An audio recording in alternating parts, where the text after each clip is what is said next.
Halo, assalamualaikum warahmatullahi wabarakatuh. Apa kabar teman-teman? Sudah lama kita tidak berjumpa. Ya, em, kembali lagi dengan saya Mr. Fitra di channel English for Indonesian. Ya, eh, kali ini Mr. Fitra mau buat satu materi tentang ya sebenarnya ini materi untuk anak sekolah yang saya ajar sekarang ini. Jadi sekarang ini saya ngajar di sekolah. Nah, saya mau buatkan video materi pembelajarannya dan sengaja saya share di channel yang ini. Lumayan biar AdSense-nya dapat gitu ya. Oke ya teman-teman, apa yang akan kita pelajari pada hari ini? Ya, ini dia yang akan kita pelajari.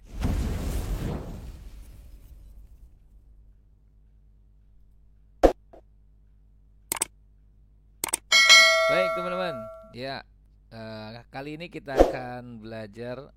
Ini masih review ya, sebenarnya review kemarin sih sebenarnya di kelas ini sudah diajarin, tapi mungkin masih ada yang belum paham atau sudah lupa lagi. Jadi ini sedikit review. Ini adalah materi untuk kelas 6, materi untuk kelas 6 SD. Sekarang Mister Vita ngajar di SD ya. Jadi ini materi untuk kelas 6 SD. Nah, ini tentang menggambarkan seseorang atau describing people. Ya, materinya tentang describing people. Gimana sih cara menggambarkan seseorang? Oke, teman-teman. Pertama, what to describe. Kalau kita mau menggambarkan orang itu, apa sih yang kita gambarkan? Apa sih yang bisa kita gambarkan tentang orang tersebut gitu ya? What to describe. Apa yang harus kita gambarkan? Ada dua hal teman-teman ya. Yang pertama adalah physical appearance. Physical appearance itu berarti fisiknya. Fisik orang itu seperti apa? Oke. Yang kedua adalah personality atau characteristics. Nah, dia orangnya seperti apa? Maksudnya karakternya dia kayak gimana? Ini beda ya. Jadi fisiknya seperti apa dan karakternya seperti apa. Nah, itu yang biasa digambarkan oleh orang terhadap orang lain. Ya, mungkin teman-teman juga bisa menggambarkan diri teman-teman sendiri ya kan, atau menggambarkan diri Mr. Fitra. Nah, bisa saja. Nah, bagaimana caranya menggambarkan seseorang dalam bahasa Inggris? Biasanya teman-teman pertanyaannya itu ketika misal Mr. Fitra mau teman-teman menggambarkan eh, orang tuanya. Ya, jadi pertanyaannya adalah what do your parents look like? Nah, pertanyaannya ada kata-kata look like. Jawabnya jangan pakai look like juga ya. Jawabnya juga bukan pakai look like, tapi begini caranya.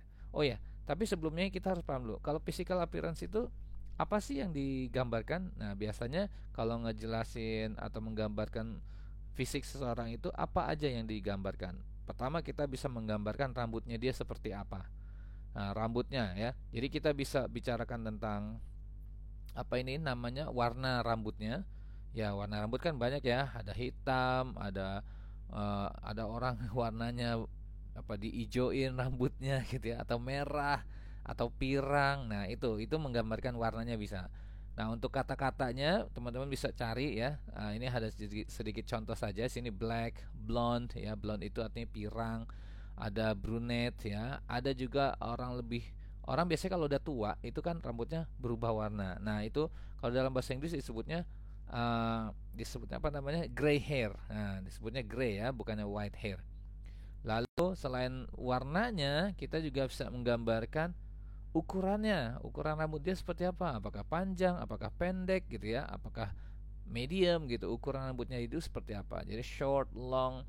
Lalu bisa juga kita gambarkan bentuk rambutnya, ya kan? Jenis rambut orang kan beda-beda tuh ya. Ada yang keriting, ada yang lurus. Nah, itu bahasa Inggrisnya apa? Nah, ini contohnya wavy. Wavy itu artinya bergelombang atau berombak. Lalu ada curly. Curly itu artinya keriting. Lalu ada straight ya. Straight itu artinya lurus. Nah, di sini ada bald. Bald itu artinya botak, nggak punya rambut gitu ya. Nah, ini tentang rambut, physical appearance. Yang pertama. Yang kedua, kita juga bisa menggambarkan dia mukanya seperti apa, bentuk wajahnya.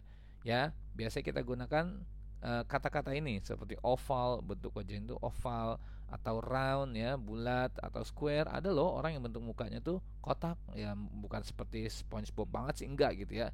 Jadi kotak itu karena terlihat rahangnya itu lebih keluar gitu, jadi terlihat seperti kotak. Nah, itu bentuk wajah. Nah, lalu mata juga kita bisa gambarkan matanya dia bisa dari ukurannya seperti big, small, bisa juga dari warnanya ya misalkan blue atau green ya, ada Kalau orang Indonesia itu kebanyakan matanya coklat ya, warna coklat. Ada yang coklatnya terang, ada yang coklatnya gelap gitu ya. Kayak Mr. Fitra warnanya coklat terang, jadi light light brown gitu ya. Ada yang dark brown gitu. Nah, ada juga yang warnanya biru ya, kalau yang bule gitu ya, warna matanya tuh biru. Nah, lalu ada juga yang hijau. Kalau ngelihat duit gitu jadi hijau. Oke, atau bentuknya juga ada yang slanted. Nah, slanted ini adalah kawan-kawan kita yang dari eh, Tiongkok sana ya, Chinese gitu. Jadi matanya tuh sipit, slanted. Oke, itu bentuk mata. Lalu bisa juga hidung. Kita bisa gambarkan dia hidungnya seperti apa. Oh, dia hidungnya besar, hidungnya kecil ya, big, small, atau hidungnya mancung. Mancung itu bahasa Inggrisnya pointed. Nah, bisa juga sharp ya, ada sharp. Lalu ada juga flat. Nah, flat itu artinya adalah rata. Maksudnya hidungnya itu pesek gitu ya, mancung ke dalam, flat gitu ya. Nah, ini bentuk hidungnya. Ini teman-teman bisa dihafalkan ya kata-kata ini ya. Ini adalah adjektif atau kata sifat yang biasa kita gunakan untuk menggambarkan seseorang, menggambarkan fisik seseorang ya, physical appearance. Lalu tubuhnya, nah orang itu biasanya ada tinggi, pendek, ya kekar, ada yang gemuk, ada yang kurus, ada yang krempeng. Nah itu ya, ini kata-katanya. Bisa tall, tall itu tinggi, short, pendek, thin itu kurus artinya. Nah skinny ini juga artinya kurus, tapi kurus banget ya. Setahu Mr. Vita itu skinny kurus banget. Kita bisa bilangnya eh, apa ya? Kita biasa ngeledeknya tinggal tinggal tulang sama kulit gitu mungkin ya. Skinny itu kurus banget. Lalu ada fat, fat itu artinya gemuk. Cuma gini ya teman-teman ya, kalau kita apa ya, kita menggambarkan seseorang itu fat, itu biasanya orang akan tersinggung karena fat itu lebih kepada meaningnya negatif gitu ya. Jadi gemuknya nggak bagus lah gitu, itu namanya fat. Tapi kita bisa juga bilang plump. Nah plump itu lebih lebih positif lah gitu ya. Gemuknya tuh disebutnya apa ya, bahasanya tuh montok gitu ya, artinya badannya tuh ke apa, sekel apa sih bahasanya ya, jadi proporsional lah, bagus gitu ya, gemuk tapi nggak gemuk banget gitu. Nah itu plump gitu ya. Nah ini adalah kata-katanya teman-teman ketika mau menggambarkan fisik seseorang. Oke. Lalu bagaimana cara menggunakannya? How to describe physical appearance? Gimana cara kita menggambarkan fisik seseorang? Kalimatnya seperti apa? Nah, kita bisa bilang gini, Anna has long hair. Nah, kita bisa pakai has ya, teman-teman ya. Bisa pakai has, bisa juga pakai have. Nah, tergantung subjeknya satu atau dua orang. Kalau satu orang pakainya has. Satu orang yang bukan diri kita sendiri ya. Kalau diri kita sendiri kan berarti I. Kalau I berarti pakainya have. Ini satu orang tapi orang lain. Jadi Anna has. Nah kalau lebih dari satu, ini ada dua orang, ada tiga orang, itu pakainya have. Anna and Lisa have, gitu ya. Anna has long hair. Anna memiliki rambut yang panjang. Anna and Lisa have curly hair. Anna dan Lisa memiliki rambut yang keriting. Nah, has itu artinya memiliki ya.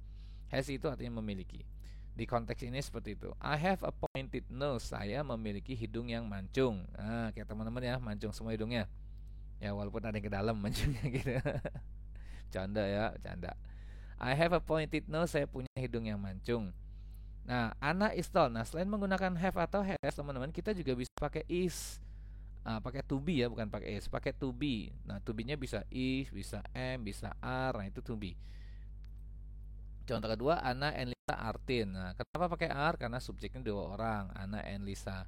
Nah, kalau I ya berarti I am gitu ya. I berarti I am. I am tall, I am thin, I am muscular. Itu namanya mendescribe someone's physical appearance menggunakan to be. Nah, perhatikan teman-teman, ketika menggunakan to be ini sering kali Mr. Fitrah temukan kesalahan. Ada yang menulisnya gini, Anna has. Jadi di sini bukan is dia pakainya, tapi has. Anna has tall. Nah, kalau Anna has tall artinya berarti Anna memiliki panjang. Apanya yang panjang itu kan nggak jelas ya. Apanya yang panjang? Apakah rambutnya? Apakah tangannya? Apakah kakinya? Nah, itu nggak jelas. Maka kalau pakai has itu harus ada bendanya. Nggak bisa cuma adjektifnya saja. Ya, ini kan adjektif nih, long. Nggak bisa cuma adjektifnya saja, tapi harus ada bendanya kalau menggunakan has. Anna has long hair. Jadi nggak bisa Anna has long. Oke ya. Kalau mau menyebutkan adjektifnya saja long, maka pakainya is. Ya gitu. Anna is tall gitu, bukan Anna is long ya. Anna is long tuh aneh. Anna is tall, Anna itu tinggi. Nah, gitu ya. Jadi kalau cuma adjektifnya saja yang disebutkan, pakainya to be. Kayak gini pakainya to be. Anna and Lisa are thin. Gitu ya. Jadi penggunaannya seperti ini ya, teman-teman, jangan sampai salah nih menggunakan has atau have lalu menggunakan to be. Jadi kalau have atau has harus ada bendanya seperti hair, lalu apalagi body, lalu apalagi nose, lalu skin. Nah, itu bendanya ada di belakang has atau have. Tapi kalau to be tidak perlu pakai bendanya. Anna is tall body nggak bisa. Anna is tall cukup gitu ya. Oke, lanjut. Nah, how to describe personality or characteristic. Nah, kalau personality itu berarti dia orangnya seperti apa dari segi karakternya gitu ya. Nah, ini lebih mudah. Kita cukup menggunakan to be. Contoh, Ana is diligent. Ana itu orangnya rajin. Nah, rajin ini kan bukan physical appearance-nya ya, tapi lebih kepada personalnya dia seperti apa.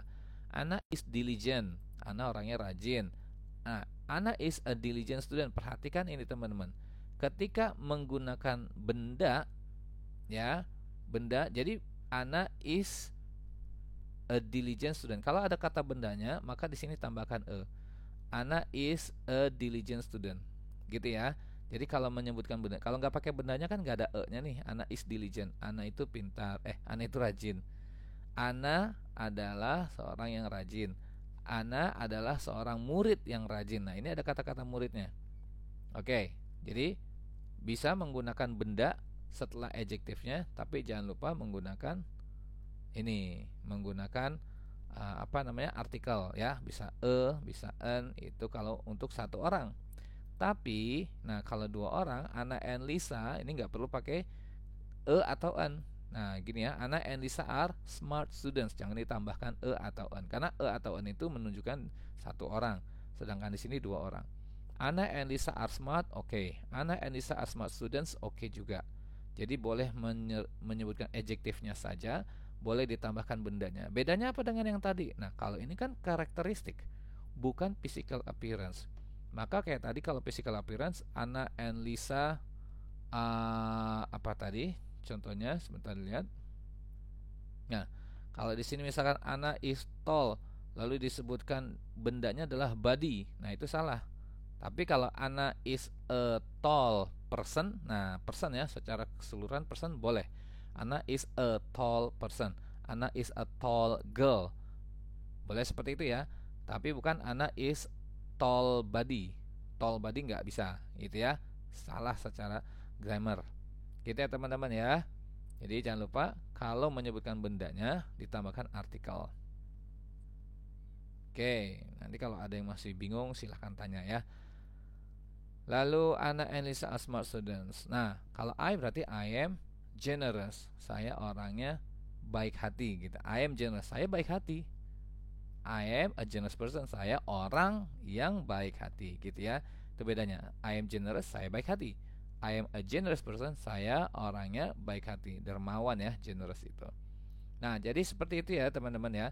Ini adalah pelajaran yang kita pelajari hari ini. Semoga bisa dipahami oleh teman-teman semua.